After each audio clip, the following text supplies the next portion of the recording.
Hey guys, welcome back to my channel. Before you leave, please don't forget to subscribe. I want to thank you guys for tuning back in once more. So in today's video, I decided to show you how I wash my makeup brushes and how I keep them clean. As you guys already know, I have a ton of makeup brushes, as you can see, and they get dirty often, and this is how I choose to clean them, and this is what works for me.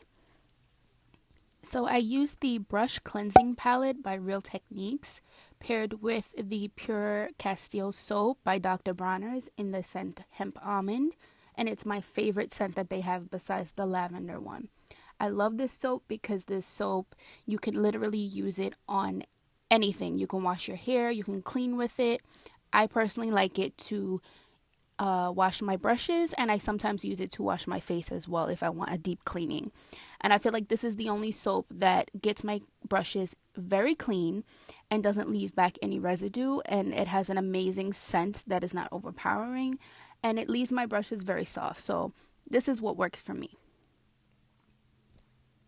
So I just pour a little bit on the cleansing palette and swirl my brush throughout the palette itself. It has these grooves that have different sizes, and I love that because all my brushes fit on this palette.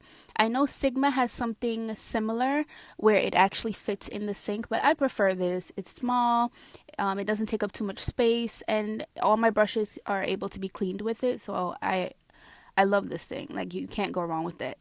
And it's only $15. So if you're interested in it, I'll leave a link down below where you can find the brush palette. You can also find it on realtechniques.com, and it's sold at Ulta.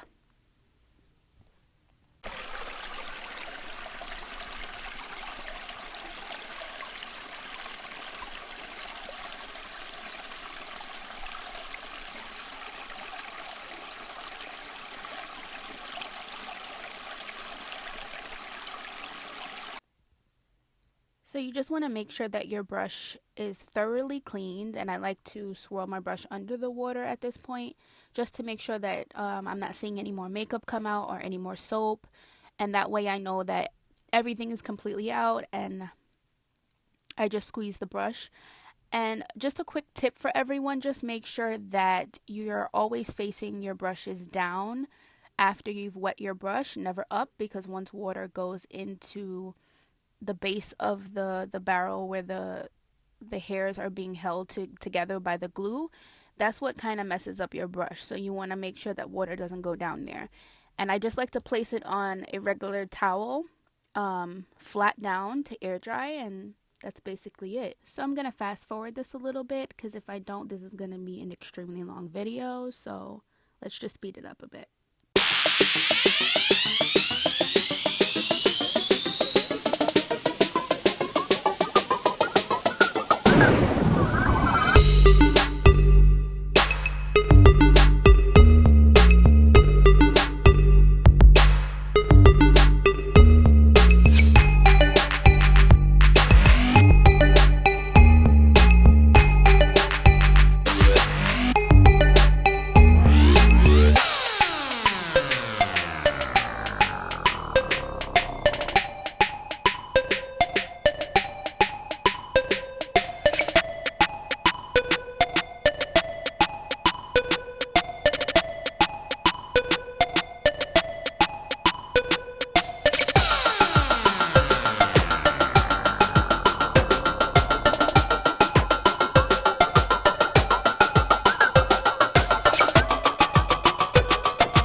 So now I'm going to be showing you how I cleanse my beauty sponges, beauty blenders, whatever name you want to call them.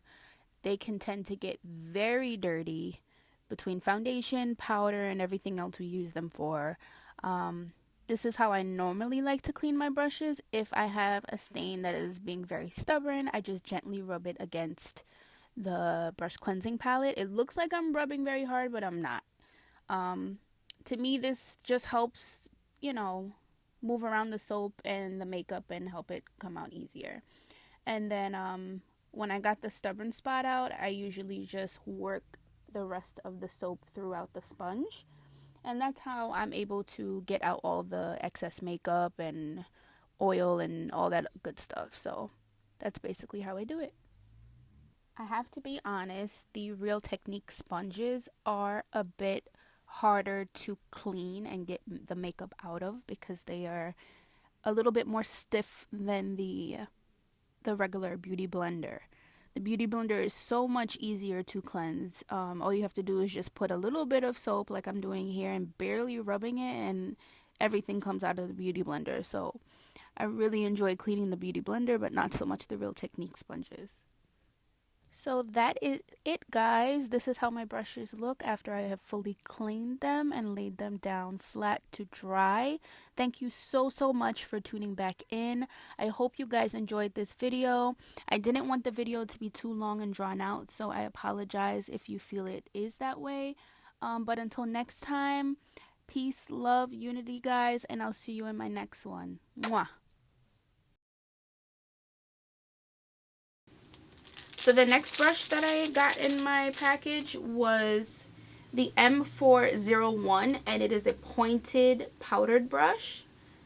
And if I'm not mistaken, it kind of has like a purplish bluish tint, which is really pretty. I don't know if you guys can see that. I hope I'm in focus right now. But yeah, it's a pointed powder brush, and I love pointed powder brushes, especially for putting powder underneath my eye for my concealer and all that nice stuff. So I got that brush. I'm sure I'm gonna love this one because this is like so I can't even put it on my face right now. Irritated, but. And then the next brush that I got was the M436, which is a duo